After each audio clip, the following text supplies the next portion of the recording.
78 Fight News here with brother Marty. What's up, Marty? What's up, bro? I'm 78, man. Thanks for having me on your channel, bro. Yeah, no problem, man. Shit, I appreciate it. We're gonna talk about Don King and the criticism of Don King and his legacy, stuff like that. You know, watching the Hopkins Cloud fight, I believe it was Jim Lampley who mentioned that Bernard Hopkins said that he wanted to put Don King out of boxing and by taking away his last champion, which is Tavares Cloud. And you know, what's your opinion on this, man? Why is Don King hated so much? You know, and then people say, okay, Don King, he raped this guy, he robbed this guy. But this is my point about prize fighting. Whenever you have a manager or promoter promoting fighters, the fighter is always getting the short end of the stick. That's been happening since the beginning of time. But somehow when Don King came into boxing, and me and you talked about this earlier, guys was making a couple $100,000, $500,000 at the most. You know, Don King comes in and starts giving people $2-3 million a fight, right? Then all of a sudden, these same fighters who making all these millions out of nowhere now worried about how much he making, and they say, oh well, if you paying me 3, you must be making 50. Oh, I want 50 million, and blah blah blah. But they wasn't saying that when they was making $100,000, and they not saying that dealing with these other promotional companies. What's your opinion on Don King? Man, like I told you before, man, like this was child's play before Don King came into this business. I mean, these dudes, nobody was talking about all these millions. Like when his first promotion, which was the Rumble in the Jungle, when Foreman fought Ali, he secured them the highest payday. They have been paid more money than they've ever been paid in their life. It was $10 million, $5 million apiece. Nobody even fathomed giving Muhammad Ali that kind of money. A fighter, a lot of people consider the greatest of all time. Right. And what it is this guy, I mean, boxing promotion, period. It's a dirty game, you know. And to me, what the media did was associate Don King's name with corruption. Like right away, like you saw Rocky V. Oh yeah, let's make fun of Don King. Yeah, this is the guy who ruined boxing. Right. Oh yeah, let's have him on every single channel until we associate his name with criminal. But we don't say the same thing about Richard Schaefer. We don't say the same thing about Bob Arum. We don't say the same thing about Lou DiBella or Gary Shaw. We don't say it about none of them. And to be honest, Don King I would put Don King's resume as a promoter of putting together a competitive fight against any of these promoters, any of them. Yeah, that's right. And like none of these dudes nowadays the complaint is all these fighters are protected. Don King's fighters weren't really protected. I mean, he put Mike Tyson in there, get some wolves. He had some tomato cans when he came out of jail, but I mean, he still made him fight for Lennox when he was on his downtrodden. He made him for Evander Holyfield. And Don King was known for putting together tournaments to unify belts. Don King put together the tournament to unify the heavyweight title. Mike Tyson unified the heavyweight title, beating all the champions. Okay, so people can say whatever they want to say about Tyson. He beat every motherfucker who had a belt, and he became the unified champion. And Don King was responsible for that. Don King also put together the Trinidad, the tournament that led to Bernard Hopkins' superstar status. Okay? And let's not lie. Let's not sit here and lie that the lie is, he cheated every single fighter out of some money. That's not true. Now, Mike Tyson has had some complaints, and you know I love Mike Tyson. I was born in Brooklyn. I love Mike Tyson. But Mike Tyson made a lot of money under Don King. He blew a lot of money. He even said it himself. He blew a lot of money and then came back and sued the man that got him all those riches. Right, I mean, even when it comes down to it, this dude was creating money. This dude, he was printing money in the 90s. And you don't see, like, Trinidad, like people don't forget how Trinidad still to this day says good things about him. Julio Cesar Chavez doesn't say anything bad about him. You know, it was only the people that had other people in the ear, like, oh yeah, he's robbing you. Yeah, come mess with me, you know. He's robbing you. All the bad press and stuff like that none of these promoters get. None of them get that bad press. None of them. Yeah. All of them. You got Bob M that's been accused of, not even accused, found of bribing officials. News, Antonio Margarito. You got Richard Schaefer and Golden Boy who own Ring Magazine, that put their fighters on pound for pound lists all the time. You have all these things, and nobody mentions no, but that's not corrupt. But when Don King does it, it's corrupt. Let me tell you something, man. Don King isn't a Harvard graduate like Al Heyman and Bob Arum. He wasn't a Swiss banker like Richard Schaefer. He wasn't an HBO executive like Lou DiBella. He comes from the gambling ring. He comes from the ghetto. He came out of prison. And it was easy for the powers that be to make him look like the enemy and to play him against his own fighters. It'd be easy for me to say, hey, man, you know that dude that you're working with, he's a criminal, and look what he did back in then. Look how much money he's getting. Forget what you getting. I never, forget what's in your pocket, all the millions he done made you. Let's talk about what he's making. Let's talk about how much money he's taking home. Even though his formula and his format is the most copied format in boxing. He changed boxing. All Bob Arum did was copy his format. All Richard Schaefer did was copy his format. Yeah, and the thing is, who the fuck was Rocky Marciano's handlers? Who was Sugar Ray Robinson's handlers? Boxing has always been corrupt. It was run by the fucking mob, and nobody said shit about it. But then when Don King comes in, he has a criminal background. He's nothing but a thug, making all this money off these fighters, and people want to act like they're so concerned. Let's talk about the elephant in the room, which is race, because race plays a big role in this. Okay, they want to see Don King out of boxing because this man owned the heavyweight division. He put together all the great heavyweight fights that we can remember.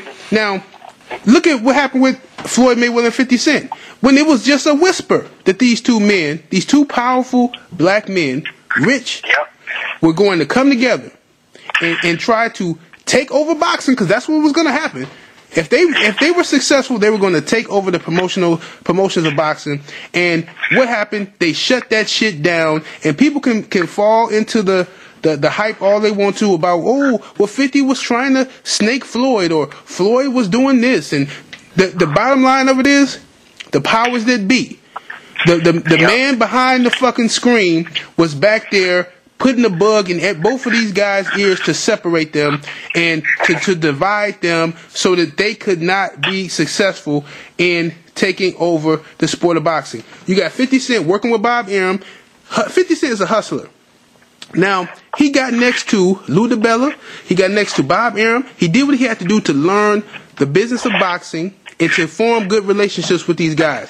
Floyd Mayweather has a good relationship with Golden Boy. So they had the best of both worlds. They would have came together and been able to put on fights that nobody else was able to do, and they shut that shit down. They shut it down, and people on YouTube and everywhere else, fan base, can't see the big picture. They're looking at this situation like, it was 50 fault. He was trying to take advantage of Floyd Mayweather's friendship and all this dumb shit. Man, come on. It's the same thing in hip-hop. When Suge Knight and Jay Prince and a couple of other guys got together to try to start their own distribution company and shit like that, their own label, what happened? They shut that shit down, okay? They do this all the fucking time. It's nothing new. So how do you feel about that, bro, with the Mayweather and 50 situation? Well, in my opinion, I mean, me and you, we spoken on this off camera. I'm going to tell everybody the truth. I mean, everybody could look at a video where Mike Tyson discusses the boxing mafia. Mind you, this is when everybody that loves Floyd on YouTube, everybody that loves 50 on YouTube was hyped about TNT.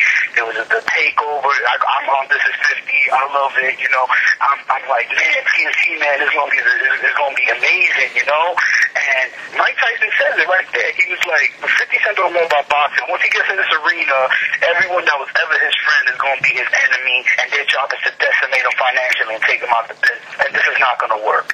I mean, and when I said that, man, I was like, man, Mike Tyson done took too many blows to the head. He's crazy. And that's exactly what happened. I mean, and I used to, in the beginning, I was on Floyd. So I was like, Floyd, like 50 beef with everybody. I love 50 Cent. I love Floyd. Even still after this, I support both SMS Promotions and Mayweather Promotions. But until I saw a video where Mayweather is talking about, he said when he was mentioned by Adrian Broner, he was like, well, he needs to fight Gamboa. Sergio Martinez. Well, he needs to fight Terrell.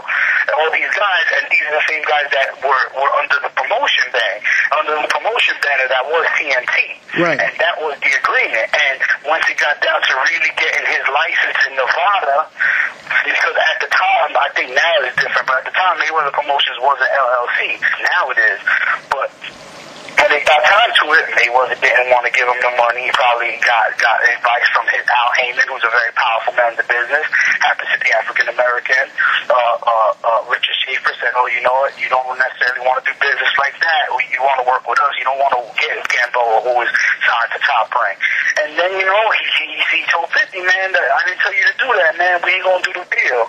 And I mean, it was obvious that, like, if somebody got in either one of their ears, somebody got in Floyd's ear, somebody got in Mayweather's ear, in 50's ear, people were messing with Floyd when he was in jail, other people that was involved, Senator Floyd letters, you know, it was the powers that be, which is we know the power structure. There's not nobody behind the frequencies. We know who's the power structure in boxing. Right. We know Richard Schaefer. We know Bob Arum. We know that these dudes are the power structure in boxing. No, let's not make it seem like these dudes are hiding, you know? Yeah.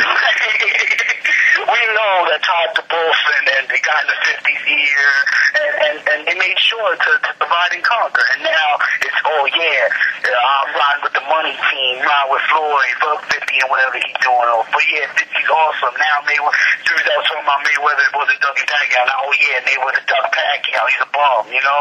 Right. It's crazy. It just shows you how we can all be manipulated by our emotions, because when this first happened, when I was so excited about, you know, 50 and Floyd getting together and doing this, because I knew it would have been epic. But when the shit first went down and fell through, I knew, you know, well, I assumed that, you know, when I'm looking at it, I'm like, well, man, Floyd, he fucked up, man. Floyd did this. Floyd shouldn't have did that. He shouldn't have did that. But after further looking at the situation, it's not 50 or Floyd's fault, man. These two dudes got manipulated, okay? Because, yeah, both of them got manipulated. Somebody was in Floyd's ear telling him stupid shit. You start hearing all these dumbass media rumors about 50 fucking Miss Jackson and why Floyd's in prison. Then you hear about this other shit. Then you hear, you know, 50, somebody probably, Bob Arum them was probably whispering in 50 ear. Todd DeBolf and 50 are really close. And Todd DeBolf, everybody knows, is pretty much the president of Top Rank. He's going when Bob Arum finally does die, he's old, but when he does die, Todd DeBolf probably will take over Top Rank. And then he got 50's ear, and they're friends. You saw them you could see it on 50's channel with him and Todd DeBolf are all chatting it up, all fun and game, you know? Right. Yeah, you know, but it's the thing is, man, they, you know, one guy, Al Heyman, for right now, Al Heyman is very smart because, all right, this is a black man who is very powerful right now. He's in a very powerful position in boxing right now, but Al Heyman is keeping himself out of sight. Most people don't even know how Al Heyman look. Okay. You just said it right there. Why Al Heyman is so successful? Exactly. Not until recently, until really 50 started talking about it. People didn't even know who the hell he was. I knew who he was, but I didn't. He could be in the streets of New York right now. I wouldn't even know who the hell he was. Yeah. He said he stays behind the scenes and get his money, because the moment Al Heyman comes out and wants that stardom, wants to be in the press conferences talking and speaking and having everybody, that's when it's all going to fall apart for Al Heyman. That's when they're going to attack him and try to get rid of him. Because, look, that's what Henry O was trying to tell Suge Knight. He told Suge Knight, say, look, man, get your money, stay out of don't be going on the cover of Source magazine and all these, and you trying to be all in front in action like Puffy. Stay behind the scenes and get your money. When you come out front like that, they're going to attack you. That's what happened. You know what I mean? I don't want to get off topic, but I'm just saying, that's what happens to these guys when they seek stardom and media favor. It's just never going to work like that. And yeah, it doesn't work for anybody. Like when you was talking, like I was telling you, like right when you started the job, I was like, yeah, you know, Don King, it's hard to defend Don King because even if you look at his look, he wears a lot of chains.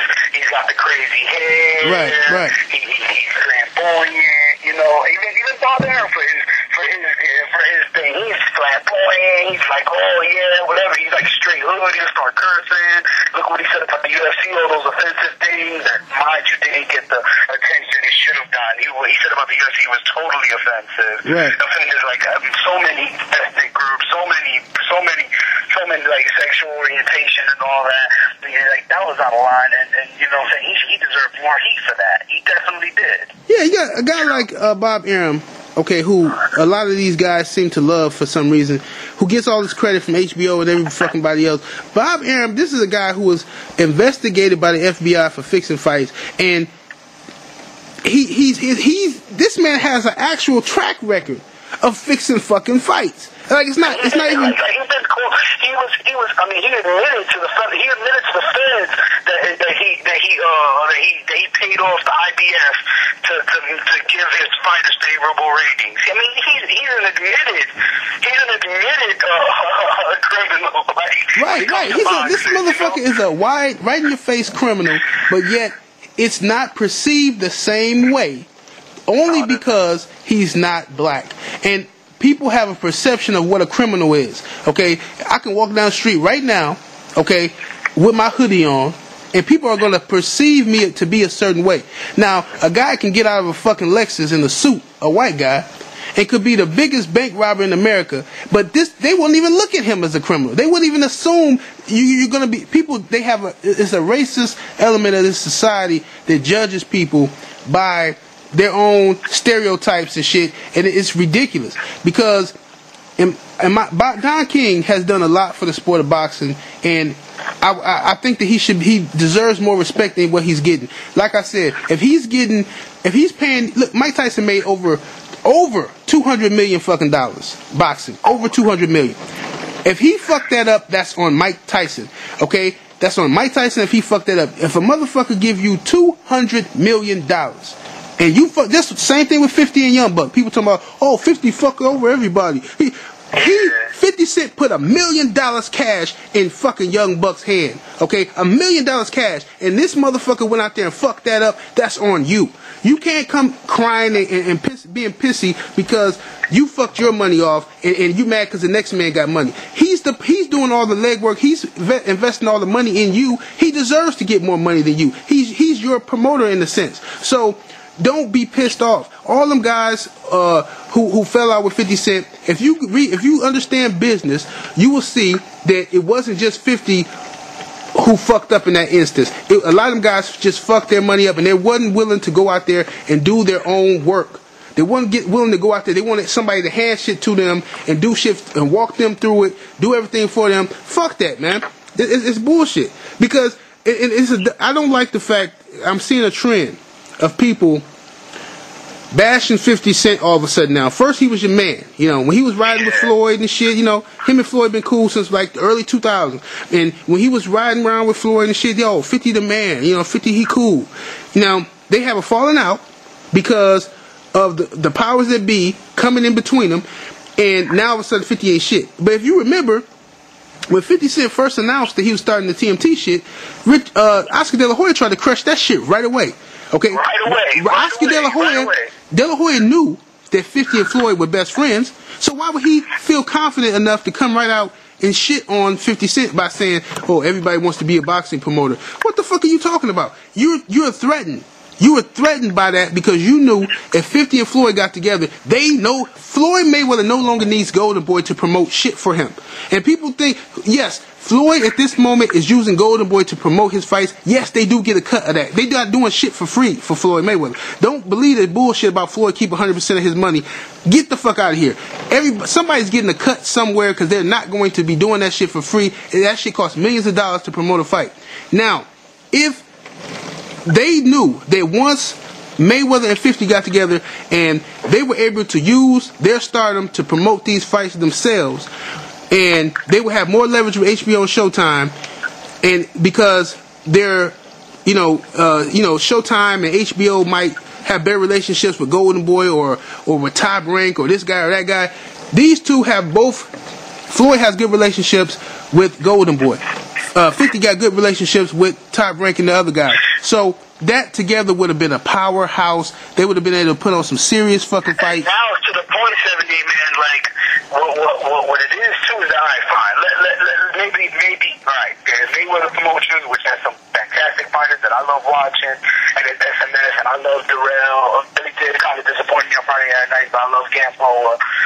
Now it's to the point that now you got Mayweather supporters that would say, any fighter that's on SMS or with Top Rank is never going to fight a fighter with Golden Boy or Mayweather Promotion. And there lies the problem with boxing. It's like when we want to play teams. It's 50's gonna fail in boxing, you know. Right. And I understand that, you know, especially if you ride with Mayweather, I understand it, but I also want to like expose the fact that it's more at play here. That, you know, now you're gonna see like Darrell's never gonna fight anybody in Golden Boy, and Gamboa is probably never gonna fight Broner, even though it's a fight everybody wants to see. You know, Mayweather promotion is never going. But if my thing, what they need to do now is if it's beef, so-called beef, or y'all were brothers or whatever like that, y'all still brothers, I don't know what they say now. Why not put your fighters up against each other? You know, why not do business together still? Just because you don't like somebody or you had a misunderstanding with somebody, Don King and Bob Arum hated each other, but they worked together when they knew it was good for business. Yeah, this is what I'm saying. They say, like, this is what, like, they say, oh, well, because I've heard that Floyd say, well, I'm not going to let Bob Arum make no money off of me in no kind of way, right? And I can understand that because he got, you know, beef with Bob Arum from whatever. So I can understand that. But if he feels that way about 50 Cent and you're not going to put your guys against 50 Cent guys because you don't want 50 making no money and all this kind of shit, like, what the fuck do you think Golden Boy is doing to you? You think Golden Boy really gives a... You think if you fought Canelo Alvarez and Canelo knocked you the fuck out in 2 rounds, do you think Golden Boy would be patting you on your back tomorrow? Hey, Floyd, Floyd, we need to get a rematch because this is a robbery, Floyd. You think... No, they're going to be celebrating. They're going to be... It's a wrap. Everybody uses everybody to an extent. So come the fuck on, baby. Floyd don't need to be getting caught up in believing that Golden Boy is his fucking friend. This is a business relationship, and in business you can get fucked. Let me tell you something, man. If Robert Guerrero, like, I mean, you gotta remember Mayweather. Of course, I'm a fan of Mayweather. I'm not gonna be rooting against him to lose that fight. I mean, I don't think you are either. But like, I mean, when he does fight, I mean, he's coming fresh off of a bid, and you know that must have been. Let's give Floyd the benefit of the doubt that was probably a traumatic experience for him. Right. And like I was telling you earlier, man. I mean, Floyd. The reason why boxers are easily manipulated and stuff like that, I think Floyd, his business model should be emulated by other boxers. Don't get me wrong. We're not taking anything away from this dude, how he's been successful in and out of the ring. Right. But, I mean, you know, it's hard for me to judge. Like I was telling you, it's hard for me to judge someone that takes punches for a living. Now, and Mayweather, he very well could lose to Robert Guerrero. He gets beat pressured all night. He's the smaller guy. He's been fighting bigger guys since like 06. So, I mean, he's a smaller guy. If he loses to Guerrero, he does have the rematch clause. But they are waiting.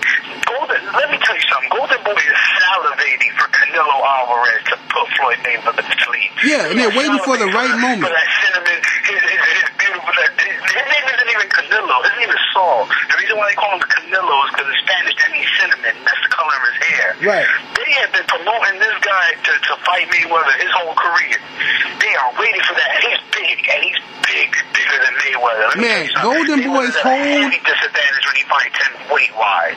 Golden Boy's whole purpose of messing with Floyd Mayweather, yes, they make money with Floyd Mayweather. It's good promotion from them. But also, they need to stay close to him as he gets older and keep putting him in with their fighters in hopes that one day one of their fighters will beat him and go to superstar status and they no longer need Floyd Mayweather. Mark my words. But on that note, we got to end this video. And y'all stay tuned for a part 2 because I got a feeling we got some more shit to say about this. But this is 78 Fight News and Marty. Holla.